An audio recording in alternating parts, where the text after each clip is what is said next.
तर नमस्कार मित्रांनो, मी तुमचे विलेज लाईफ पंचायत चॅनलच्या एका नवीन व्हिडिओमध्ये स्वागत करत आहे। तर हे जे व्हिडिओ आहेत आम्ही गावाकडील घराचं बांधकाम चालू केलेलं आहे त्या संदर्भातली ही व्हिडिओची एक सिरीज राहणार आहे। यामध्ये एक 4-5 व्हिडिओ बनणार आहेत थोडे थोडे टप्प्यांचे, कारण की आमच्या घराचं बांधकाम आम्ही जे चालू केलेले मेमध्ये, तर त्या बांधकामाची काही प्रोग्रेस आहे, कारण की घराचं काम बऱ्यापैकी झालेलं आहे। पण हे जे व्हिडिओ शूट वगैरे केलेले होते हे आमच्या वडिलांनी गावाला शूट केलेले होते त्यांच्या मोबाईलमध्ये। तर हे मोस्ट ऑफली व्हिडिओ जे शूट केलेले आहेत हे उभे शूट केलेले आहेत मोबाईलमध्ये। तर ती आपण व्हिडिओ आडवे करून फुल स्क्रीनमध्ये घेण्याचा प्रयत्न करत आहे। शक्यतो जेवढे व्हिडिओ आपल्याला क्लिअर करता येईल किंवा चांगले बनवता येईल ते प्रयत्न करणार आहे, कारण की हे सगळे मोबाईलमध्ये शूट केलेलं आहे, वडिलांनी शूट केलेलं आहे, कारण की वडीलच गावाला बांधकामाच्या देखरेखीसाठी होते आणि आम्ही सगळे पुण्याला असायचो, आम्ही शनिवार रविवार वगैरे जायचो। तर त्यामुळे हे व्हिडिओ जे आहेत त्याची थोडीशी क्वालिटी वगैरे कमी वगैरे असू शकते, पण आम्ही ती नक्कीच इम्प्रूव्ह करायचा प्रयत्न करत आहे। तर चला आता पाहूया। तर मित्रांनो, ही जी जागा आहे ही आमची गावाकडची जागा आहे गावामध्ये। तर ही जी जागा आम्ही रिपेअर वगैरे केलेली होती, ही साधारण 2020-21मध्ये पहिल्यांदा ही जागा सपाट वगैरे केली होती, ते थोडी झाडी वगैरे तिथे काढून। पण त्यावेळी कोरोनाचा टायमिंग असल्यामुळे आणि काही कारणास्तव त्यावेळी घराचं काही बांधकामाचा आमचा प्लॅन पुढे गेला नाही, त्यामुळे त्यावेळी जास्त ती जागा होती ती तशीच राहिली होती। तर ह्या वर्षी ज्यावेळी आम्ही घर बांधायचं ठरवलं त्यावेळी पहिल्यांदा JCB आणून ही जागा परत एकदा आम्हाला सपाट करून घ्यायला लागली। त्यानंतर जे सपाट करताना जी दगडी वगैरे जे निघाले होते आजूबाजूचा परिसर नीट करताना, ती दगडी वगैरे आम्ही गोळा करून ठिकठिकाणी असे गट लावून ठेवले, कारण की हीच दगडी आपल्याला फोडून घ्यायची होती जी दगडी फोडणार आहेत। तर त्यांच्याकडून ही दगडी आपल्याला पाया भरण्यासाठी फोडून घेतली। ती साधारण एक 6000 दगडी फोडून तयार झालेली होती। तर हीच दगड आम्ही नंतर मग घराचा पाया करण्यासाठी वापरलेले आहे। तर मित्रांनो, हे जे आमचं गाव आहे हे पानछत धरणापासून एक साधारण धरणाच्या पाणलोट क्षेत्रामध्ये 20 किलोमीटरवर आमचं कशेडी हे गाव आहे। तर गाव आमचं एक छोटंसं आहे, टोटल एक 10-12 घरं आहेत सध्या गावामध्ये छोटी, प्रत्येक घरामध्ये दोघं तिघेच फक्त राहायला आहेत। तर आम्हाला बेसिकली प्रॉब्लेम काय होता गावाला घर बांधायचा। तर गावाला घर बांधायचं म्हणलं तर कामगार घर बांधण्यासाठी भेटणे अवघड आहेत, कारण की जे पण कामगार वगैरे आहेत ते आयदर पुण्यामध्ये आम्हाला घेऊन जाणं गरजेचं होतं, किंवा मग तिथे कामगार आले तर त्यांच्या राहण्याची जेवणाची सोय करणं अवघड होते। त्यामुळे मग आम्ही हे घर बांधायचा जो प्लॅन आहे तो असा एक्झिक्युट केला की जे आपली रिक्वायरमेंट आहे त्या हिशोबाने आम्ही या घराचा नक्षा आम्ही स्वतः तयार केलेला आहे, कुठल्याही इंजिनिअरकडून वगैरे हा बनवून नाही घेतला। आमच्या सोयीनुसार गावाकडच्या घराचं डिझाईन केलेलं आहे आणि आम्हाला जे त्यामध्ये काही व्यवस्था वगैरे पाहिजे त्या हिशोबाने आम्ही आमच्या हिशोबाने हे घराचं डिझाईन केलेलं आहे। तर त्यामध्ये आम्ही ज्यावेळी घराचं डिझाईन बनवलं त्यामध्ये भरपूर वेळा बदल केलेला आहे। आणि आमच्याकडे काय होतं, गावाकडं घर बांधायचं म्हणलं की कामगार भेटत नाहीत, कारण कामगार जर घेऊन स्वतः बांधायचं म्हणलं तर त्या लोकांचा राहण्याचा खर्च, जेवणाचा खर्च, हे म्हणजे राहण्याची व्यवस्था करणे गरजेचं आहे, जेवणाची व्यवस्था करणे गरजेचं राहतं। त्यामुळे आम्ही काय केलं, एक सब कॉन्ट्रॅक्ट ठेवला की जे घरासाठी जे पण लागणारे मटेरियल आहे ते सर्व मटेरियल आम्ही तुम्हाला प्रोव्हाइड करू, फक्त तुम्ही जो मजुरी आहे आणि लेबर आहे ते कॉन्ट्रॅक्ट पुरवणार। त्यामध्ये ते घराच्या पायापासून पूर्ण बांधकाम ते करणार, प्लास्टर वगैरे करणार, त्यानंतर वर पत्रा वगैरे ते लावणार, त्यानंतर फरशी वगैरे बसवणार। ही सगळे कामे आम्ही त्या कॉन्ट्रॅक्ट मोटरला दिलेले होते। ते मग तो सगळे लेबर वगैरे जो आहे तो लेबर वगैरे तो स्वतः अरेंज करतो। त्यांच्या लेबरचा जो राहण्याचा किंवा ट्रॅव्हलचा खर्च किंवा तो स्वतः घेऊन येतो, जेवणाची व्यवस्था वगैरे ते स्वतः करतो। बाकी जे पण बांधकामासाठी लागणारा जो पण मटेरियल आहे ते सर्व मटेरियल आम्ही स्वतः घेऊन गेलेलो होतो। त्यामुळे थोडंसं आमची धावपळ झाली, कारण की आमच्या इथे म्हणजे गावाला जर कुठलं काही पण छोटंसं किरकोळ जरी मटेरियल पाहिजे असेल, आपल्याला साधा एखादा खेळा जरी पाहिजे असेल तर कमीत कमी 20 किलोमीटर आपल्याला खाली पानछेत किंवा मग खानापूरला एक 40 किलोमीटरवर, आणि नाहीच तर मग शेवटी पुण्यामध्येच तुम्हाला येणे गरजेचं आहे 60-70 किलोमीटरवर. तर त्यामुळे जी पण आम्हाला अरेंजमेंट करणे गरजेचं होतं ते प्रॉपर प्लॅनिंग करून अरेंजमेंट केलेली होती. त्यामध्ये आम्हाला खूप थोडा त्रास झाला, पण आम्ही तो मॅनेज केला, कारण की आमचे वडील गावालाच राहणार होते, आमचे चुलते गावाला होते. तर त्यांनी आत्ता रिसेंटली घर बांधलं, त्यामुळे आम्हाला त्याचा अनुभव असल्यामुळे मग आम्ही घर बांधताना त्यांच्या अनुभवानुसार कशा पद्धतीने बांधायचं, म्हणजे डायरेक्टली कॉन्ट्रॅक्ट दिलं घराचं पूर्ण बांधायचं, तर त्याचा जो खर्च होता हा खूप जास्त खर्च होत होता त्या मानाने. किंवा जे आजूबाजूला काही काहींनी घरं बांधलेत त्यांनी पण असे हे दिले, पण त्यांचा घराच्या मानाने खूप खर्च जास्त होत होता. मग आम्ही काय ठरवलं की बाबा आपल्याला असं नाही करायचं. आम्ही पहिल्यांदा लेबर आम्ही स्वतःच सगळे बघणार होतो आणि घराचा खर्च वगैरे करणार होतो. पण त्यामध्ये काय व्हायला लागलं की लेबर आम्हाला जुळवणे खूप अवघड जात होते.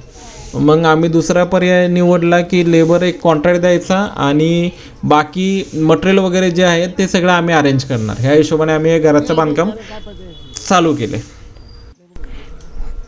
तर मित्रांनो, जागा वगैरे नीट करून झाल्यानंतर एके दिवशी चांगला मुहूर्त बघून घरच्या घरी आम्ही पहिल्यांदा जागेचे भूमिपूजन करून घेतलं. तर त्यावेळी आपल्या घरातली सगळे लोक उपस्थित होते, त्याबरोबर गावातली काही लोक त्यावेळी आलेले होते गावामध्ये, आणि काही गावातलीच लोक जी अवेलेबल होती त्या सर्वांना आम्ही भूमिपूजनाला बोलवून घेतलं आणि भूमिपूजन करून घेतलं. कारण की गावामध्ये काही एवढी लोक नसतात, पण त्या दिवशी नेमकं दुसऱ्यांचा पण काही कार्यक्रम असल्यामुळे ते गावामध्ये आले होते आणि अशाने ते आले होते. मग सगळ्यांना आम्ही बोलून घेतलं आणि ही भूमिपूजनाचा कार्यक्रम करून घेतला. तर भूमिपूजन आम्ही घरच्या घरी केलं, ते कुठले बाहेरचे लोक वगैरे काही नव्हते. एक छोटासा कार्यक्रम केला गावामध्ये आणि भूमिपूजन करून आम्ही आमच्या कामाची सुरुवात केली.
पेढा वाटा.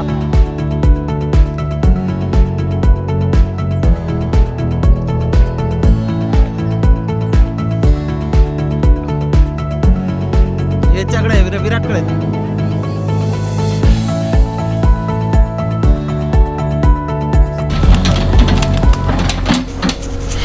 तर मित्रांनो, भूमिपूजन झाल्यानंतर 2-3 दिवसांनी आम्ही परत JCB बोलून घेतला आणि ज्या आम्ही घराचा आराखडा बनवला होता त्यानुसार जागेची आखणी करून JCBच्या सहाय्याने त्याचा पाया खणून घेतला आम्ही. तर पाया खणून झाल्यानंतर परत मग गावातील काही लोकांच्या उपस्थितीमध्ये आम्ही पायाभरणीचा कार्यक्रम केला. तर पायाभरणी कार्यक्रमाच्या वेळी काय आम्ही तिथे अवेलेबल नव्हतो, तर गावात जी त्यावेळी लोक उपस्थित होते, कामगार वगैरे होते, त्यानंतर काही बाया वगैरे उपस्थित होत्या, त्यांनीच मग घराची पायाभरणी करून घेतली आणि तो छोटासा कार्यक्रम करून घेऊन मग आमच्या घराचा ॲक्च्युअल बांधकामाची सुरुवात करण्यात आली. तर त्यावेळी पायाभरणीच्या वेळी तुम्ही पाहू शकता आम्ही कोणच अवेलेबल नव्हतो.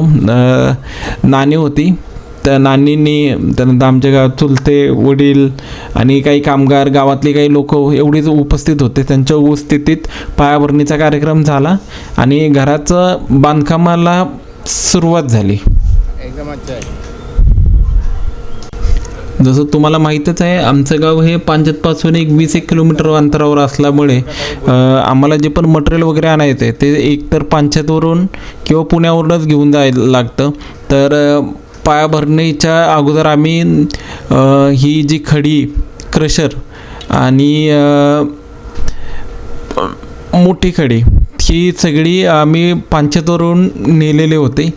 त्या व्यतिरिक्त जे लागणारं सिमेंट आहे हे पुण्यावरून आम्ही नेलं होतं, म्हणजे खडकवासल्यामधून नेलेलं होतं सिमेंट. हे आपल्या गाडीमध्ये नेलं. बाकी खडी वगैरे जे आहे हे गाड्या बोलवल्या होत्या, कारण की पहिल्यांदा आमचा प्लॅन होता की फक्त पाया करायचा घराचा आणि दिवाळीमध्ये घराचं बांधकाम चालू करायचं होतं, कारण की लोकांची अरेंजमेंट आमची झाली नव्हती. पण ज्यावेळी आमच्या गावामध्ये एका घराचं बांधकाम करण्यासाठी हे कॉन्ट्रॅक्टर आले होते, त्यांचं कामाचं स्पीड बघितल्यानंतर थोडीशी आशा आली की पावसाळ्याच्या अगोदर कमीत कमी स्ट्रक्चर होऊ शकतं.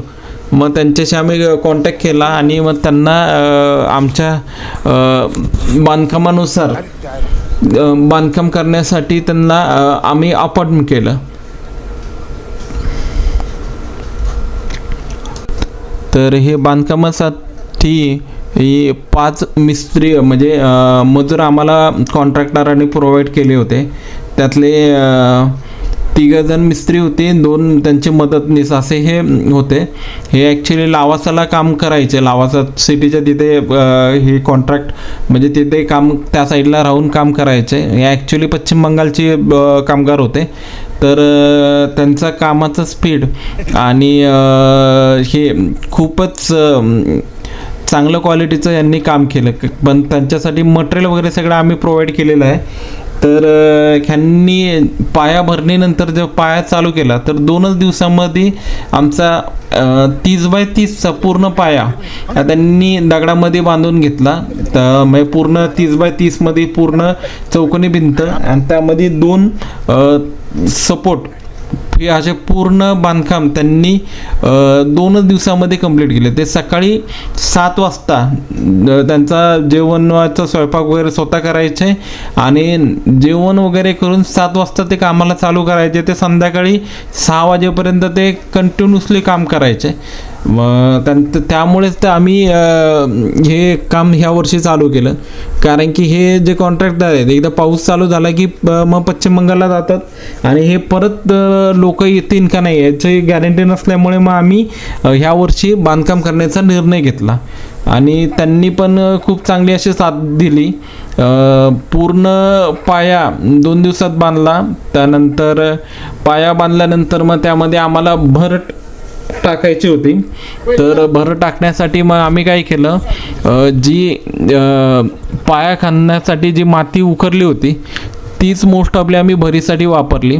त्या व्यतिरिक्त पहिल्यांदा आमचा प्लॅन होता की घराच्या बाजूलाच एक टाकी बांधायची पाण्याची. त्यासाठी आम्ही 7x7चा खड्डा खोदला होता. पण आणि मग त्याचीच माती आम्ही भरीसाठी वापरली होती.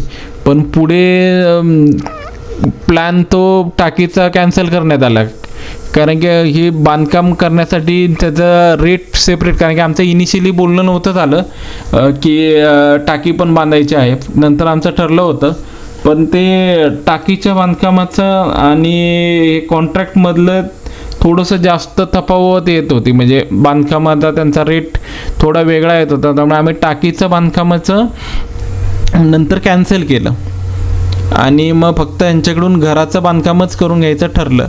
आणि बाकी टाकी वगैरे सध्या बांधकामाचे नाही ठरलेले आहे. सध्या आम्ही तात्पुरते प्लास्टिकचे टाक्या वापरलेल्या आहेत.